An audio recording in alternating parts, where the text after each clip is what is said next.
Welcome to Not Milk Never Milk. Subscribe if you're lactose intolerant. You start by making sure the Threads app is up to date and you are signed in. Once done, open Threads and tap your profile icon at the top right to get into settings.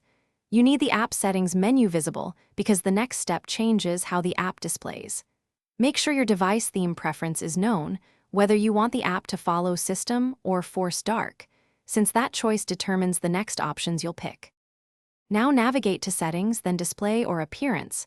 Threads may label it slightly differently. You'll see options like Light, Dark, and System. Pick Dark to force dark mode or System if you prefer the app to mirror your OS setting. If Threads lacks a theme selector, make sure your phone's display settings are set to dark and that Threads is allowed to follow system themes. Once you choose, give the app a moment to apply the change across all screens and threads. Finish by checking multiple screens inside Threads to confirm the dark theme applied consistently. If you don't see it, close and reopen the app. Make sure to clear cache or restart your device if the theme won't stick, because temporary data can block changes. If problems continue, update or reinstall Threads and verify your OS level dark mode is enabled.